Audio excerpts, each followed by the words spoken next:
Good afternoon and welcome to my discussion board utilizing the Project Muse database.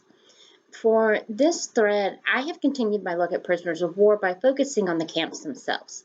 Civil War prison camps often were located in some of the harshest regions.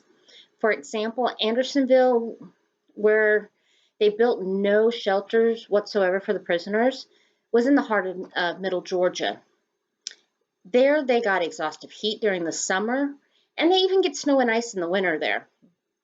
Elmira is another example.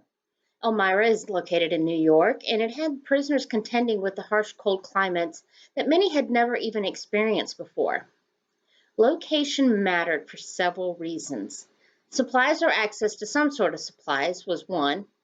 The second was they wanted difficult locations so that when the enemy would attack to try to rescue their men, they would be unable to do so. And the reason for this is, for example, Johnson's Island.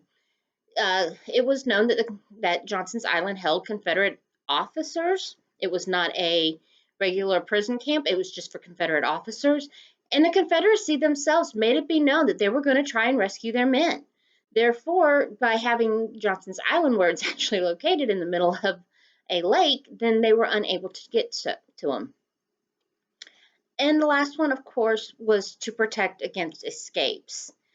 The thinking of the individuals responsible for creating these prison camps was that if they were in locations that would make it difficult to escape, such as near swamps, near highly wooded areas that would often confuse the men, near busy locations where individuals would be on the streets at a regular time so they would see the prisoners and could see escape plans being hatched.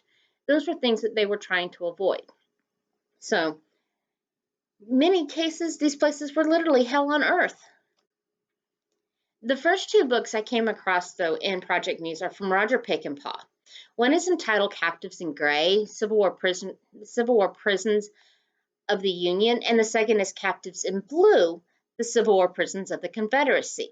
Now, as you can imagine, both books are actually dedicated to examining prison camps maintained by both the Union Army and the Confederacy. Peckinpah aims to explore the overall record of the prison system, and he looks extensively at whether the federal government or the Confederate government played a role in maintaining the conditions. He also considers the role of state and local governments for the conditions maintained at the prisons.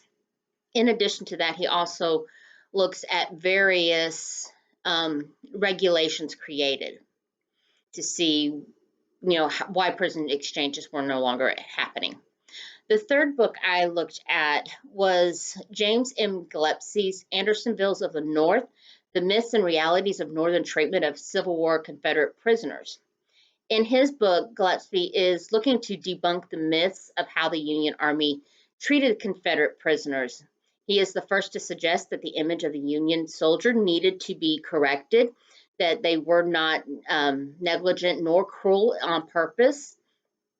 He also is urging the reader to forego the writings that were published in things like the Southern Society papers and other diaries that had been published late after the war, because he felt that they were essentially propaganda.